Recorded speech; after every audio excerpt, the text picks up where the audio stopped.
Dave, kau okey ke? Dari tadi dulu sendiri, apa yang ganggu fikiran kau?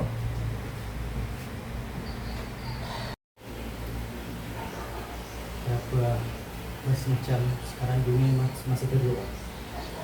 Kalau macam satu pun, macam semua dah lupa nilai agama mereka. Kalau Cina berapa? Apa sudah? Rasa macam dunia sekarang dah teruk sangat tau. Tak boleh percaya siapa pun. Macam semua dah lupa nilai agama mereka. Kalau macam ni apa? Dunia makin teruk.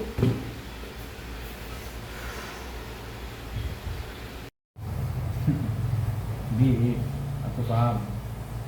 Tapi aku percaya kalau dalam dunia ni, manusia ni ikut ajaran agama mereka masing-masing, dunia ni boleh lebih baik daripada sekarang. Faham tak?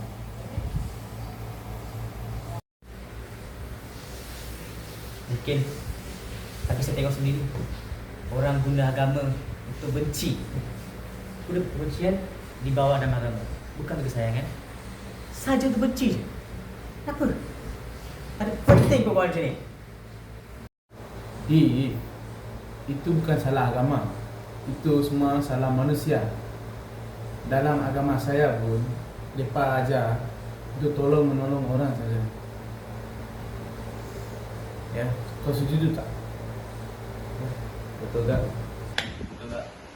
Tapi kita pun lupa. Kita semua fokus pada perbezaan, tapi tak pernah fokus pada kesamaan kita. Dewi, tadi you ada tengok tak kelas kita banyak orang dah gaduh? Oh, yang gaduh tu ah? Ya. Ada tengok. Ada.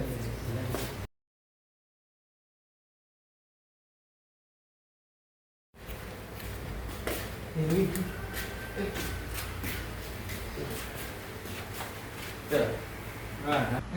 Kau okey ke tak? Kau okey je kau ni. Tadi ada gaduh sikit. Pasal korang ni dengan I tengok kat berita tu pasal kes pergaduhan meningkat ah. Ha? mungkin sebab orang pentingkan diri sendiri, tak hormat orang lain. Manusia sekarang lupa nilai dunia agama masing-masing. Ni kita ada assignment kelas projek.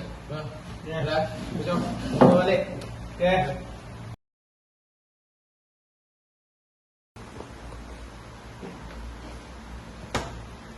Ya. Mana?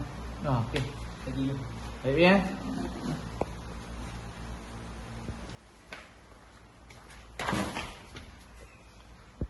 Mata kau tak mana?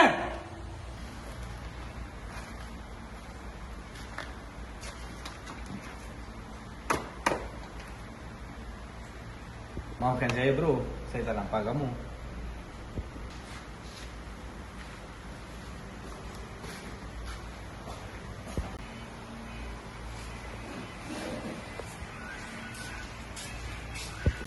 Sekarang faham kan Jif?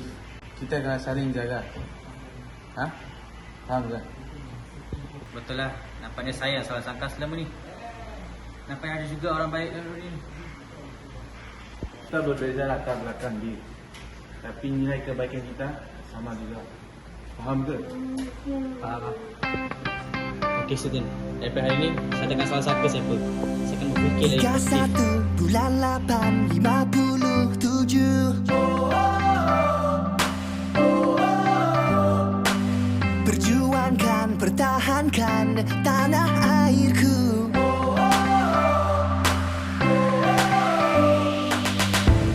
Impian aku gemilang baru, satu suara laungkan. Bangkit semua